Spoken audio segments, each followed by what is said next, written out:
मुख्यमंत्री नरेंद्र मोदी कल की वोटिंग से पहले आज गांधीनगर में कथावाचक मुरारी बापू का आशीर्वाद लेने उनके आश्रम पहुंचे हैं। सवाल यह है कि कल के चुनाव से पहले मोदी मुरारी बापू की कथा सुनने पहुंचे हैं या फिर उनकी कोई चुनावी मंशा भी इसके पीछे छिपी हुई है।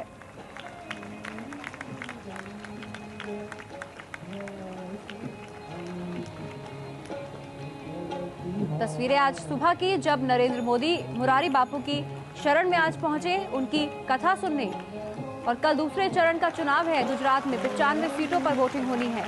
उससे पहले मुरारी बापू के प्रवचन में गुजरात के मुख्यमंत्री नरेंद्र मोदी पहुंचे और लगभग 45 मिनट तक वो बैठे वहां पर, पहली कतार में बैठे और वहां से उन्होंने कथा सुनी मुरारी बापू की।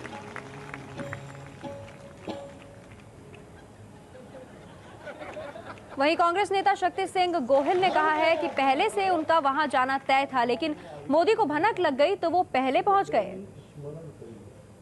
गुजरात के मुख्यमंत्री कहां कहां किस तरह से जाते हैं, सब जगह उनका पॉलिटिकल मूवमेंट होता है। हम जाने वाले थे, आज आखिरी दिन है, 10:30-11 बजे वो जाके उधर बैठ गए। उन्होंने कहा चलो हम बाद में जाएंगे। गुजरात के मुख्यमंत्री जी किए हुए काम पे वोट नहीं ले सकते हैं, इसीलिए इस तरह की बातें करते हैं जिसका कोई रिलेवेंस नहीं होता है। 12 साल आप पावर में रहे हो, क्यों आप गाली गलौज की भाषा करते हो? आप कहो ना गुजरात में मैंने ये काम कर दिया है, काम के नाम पे मुझे वोट दो। उसके नाम पे मिल नहीं रहा, इसलिए सब हथकंडे कर। और इस पर बात करते हैं एबीपी न्यूज संवाददाता ब्रिजेश कुमार सिंह से। ब्रिजेश, कांग्रेस कह रही है कि उनको न्योता था और वो जाने वाले थे, लेकिन उससे पहले ही नरेंद्र मोदी पहुंच गए। ये सब, इस मामले के बारे में आपसे जानना चाहेंगे। देखिए, पहले इस चुनावी मौसम में सियासत किस लेवल तक पहुंच गई है उसका ये एक उदाहरण है कि कथाकार की कथा में पहुंचने और जाने की पीछे भी सियासत देखी जा रही है। क्योंकि अगर आप देखें, जहां तक मुरारी बापू का सवाल है, मुरारी बापू न सिर्फ गुजरात बल्कि देश बल्कि दुनिया के तमाम हिस्सों में अपनी कथाओं की वजह से जाने जाते हैं। और चूंकि मुरारी बापू की एक बड़ी फैन फॉलोइंग भी है, चूंकि उनकी कथा से लाखों लोग प्रभावित होते हैं, उनके चाहक बहुत हैं, हालांकि वो किसी को अपना शिष्य नहीं बनाते। तो ऐसे में आज उनकी कथा में सुबह सुबह जब मोदी पहुंचे और करीब 45 मिनट बैठे और उसके बाद फिर निकल गए, तो उसको जो है इसी तरीके से देखा गया कि चूंकि कल गुजरात में दूसरे चरण का मतदान होने वाला है, उसके पहले मोदी का वहां पहुंचना तो जाहिर है कहीं ना कहीं एक मैसेज देने की कोशिश है या कहीं ना कहीं एक लाभ उठाने की कोशिश है।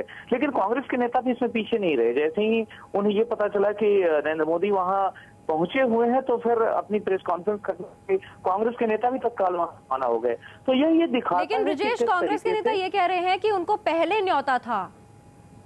पल्लवी, जाहिर है यह तो बात या तो मुरारी बापू बता सकते हैं या नरेंद्र मोदी बता सकते हैं या फिर कांग्रेस के नेता बता सकते हैं, क्योंकि किसको पहले निमंत्रण था, किसको बाद में निमंत्रण था, जाहिर है यह जो है राजनीतिक आरोप प्रत्यारोप का सिलसिला हो सकता है। लेकिन सच्चाई ये है कि जो आज के दिन, जो आखिरी दिन था मुरारी बापू की कथा का, उसमें कोई भी राजनीतिक पार्टी और राजनीतिक पार्टी का कोई भी महत्वपूर्ण नेता वहां जाने से नहीं चुका। मुरारी बापू की एक फॉलोइंग जो है, एक बड़ी फॉलोइंग है। जाहिर है कहीं ना कहीं दोनों ही पार्टियों के नेताओं की ये मंशा रही होगी कि उस जगह पहुंचकर अगर उसे लाभ हो सकता है तो लाभ उठाया जाए। जिस लाभ की आप बात कर रहे हैं ब्रिजेश, किस तरह का लाभ हो सकता है? चुनावी लिहाज से अगर इसे देखा जाए तो क्या समझ में आता है?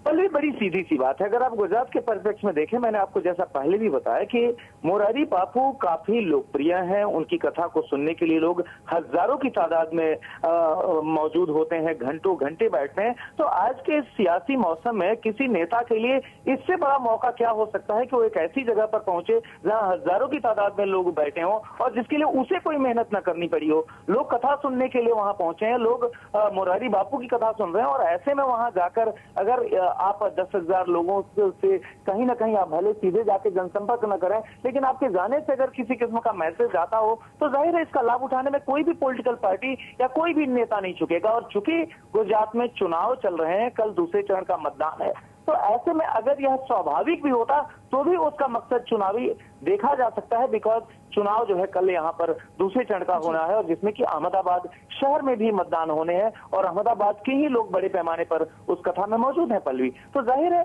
टाइमिंग ऐसी है जिसमें कि इसको सियासी नजरिए से अगर देखा जा रहा है तो कोई आश्चर्य की बात नहीं। बहुत बहुत शुक्रिया ब्रिजेश आपका हमारे साथ जुड़ने के लिए।